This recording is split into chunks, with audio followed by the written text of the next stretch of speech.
కాంగ్రెస్ అగ్రనేత రాహుల్ గాంధీతో APCC chief Sharmila భేటీ అయ్యారు.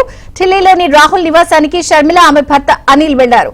రాజకీయ పరిణామాలపై చర్చించారు. కర్ణాటక నుంచి రాజ్యసభ సీటు కోసం ప్రయత్నాలు చేస్తున్న వేళ రాహుల్ తో షర్మిల భేటీ ప్రాధాన్యం సంతరించుకుంది.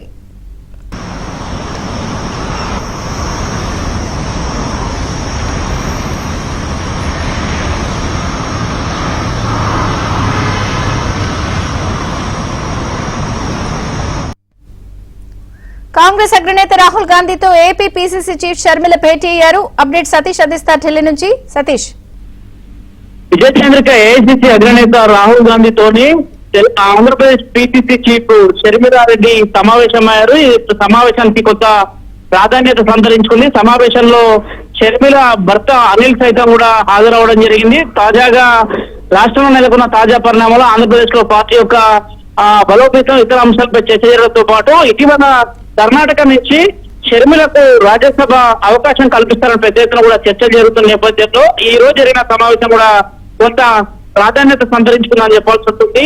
జూన్ 1వ తేదీనే నామినేషన్ల దాఖల ప్రక్రియ ఉన్న నేపథ్యంలో నేరుగా వచ్చి ఈ రోజు రాహుల్ గాంధీని కలిసి కర్ణాటకలో నుంచి రాజ్యసభ నుంచి అవకాశం కల్పించాలని విజ్ఞప్తి చేసినట్టు కూడా సమాచారం అయితే అందుతుంది. అయితే ఇంత మేరకు అధినాయకత్వం ఈసారి ఆమెకు అవకాశం కల్పిస్తున్నది కూడా వెయిట్ చేయాల్సి ఉంటుంది. అయితే దాదాపు రేపు 1వ తేదీన నామినేషన్ ప్రక్రియ ఉండడంతో ఈ లోపు అగ్రనేతలందరినీ కూడా ఒకసారి కలిసి ఆ అంశాలపైన సుదీర్ఘంగా చర్చించినట్టు తెలుస్తుంది. కానీ బయటకు వచ్చిన సందర్భంలో ఆమె కేవలం ఒక కట్టెసి కాల్గా మాత్రమే రాహుల్ గాంధీని కలిసాననే అంశాన్ని స్పష్టం చేశారు. అలాంటి రాజకీయ అంశాలపైన ఎక్కడ కూడా ఆమె మాట్లాడేందుకు ఇష్టపడలేదు. నేరుగా తెలంగాణ సోనియా గాంధీ నివాసానికి వచ్చి రాహుల్ గాంధీ కలిసి ఇక్కడి నుంచి వెళ్లిపోయిన పరిస్థితి నెలకొంది. సాయంత్రానికి ఏఐసీసీ అధ్యక్షుడు మల్లికార్జున ఖర్గే కూడా కలిసే అవకాశాలు కూడా చాలా స్పష్టంగా కనిపిస్తున్నాయి. ఇక కర్ణాటక నుంచి రాజ్యసభ ఛాన్స్ షర్మిలకు ఇస్తారో లేదా అనేది కూడా వేచి చూడాల్సి ఉంటుంది.